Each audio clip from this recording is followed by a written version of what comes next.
عيل تقولون مزارع البطاطا 15,000 إماراتي يشتغلون فيه. يا جماعة، يا حبايبنا، يا أخواننا في الجزائر، امسكوا شوي بعض الحسابات عندكم. يوم ينزلون الخبر ينزلون بشيء معقول. يعني إذا نحن كإماراتيين كنا على بعضنا في بلادنا هني ما نوصل مليون ومية تعداد السكان. يطلع خبر مثل هذا 15,000 إماراتي يتم طردهم من الجزائر ومهله، واللي منخش يبلغون عليه الجهات الأمنية. سلامات.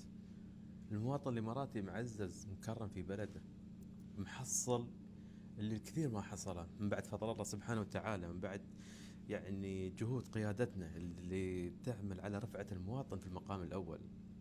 وما حد ينكر هذا الكلام. البعيد شايف قبل القريب. واخر شيء نشوف مثل هالخبر اللي يضحك. يعني وين بتوصلون يا جماعه؟ ايش تقولون انتم؟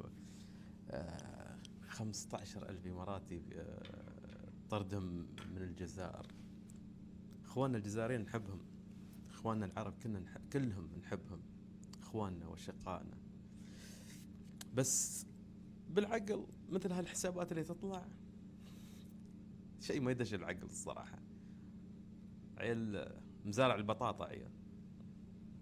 يا جماعة، يوم حد بيكلمكم بتزعلون، وانتو فيكم وانتو فيكم وانتو فيكم. لا لا، امسكوا الحسابات اللي عندكم. اذا في عندكم نظام تقدرون تشتكون عشان يتم اغلاق الحسابات، اشتكوا. بس لا تسمحون لمثل هالاشياء تخلون الناس تضحك عليكم. تقول شوف، يقول شوفوا الجماعة شو قاعد يقولون. يعني الواحد يوم يتكلم بالعقل، يتكلم بالمنطق، ما يتكلم بس تعال ونزل. نفس الجماعة هذيلاك اللي للحين ينابحون، هم كلهم على بعضهم ما يتعدون 20 شخص، بس الحسابات الوهمية تريليون حساب. معروف الشغلة هذه. المهم، مزارع البطاطا ما راح تتأثر عندكم. وعلى قولكم 15,000 إماراتي، تأكدوا منو هال 15,000 هذين. و الله يهديكم ويصلحكم.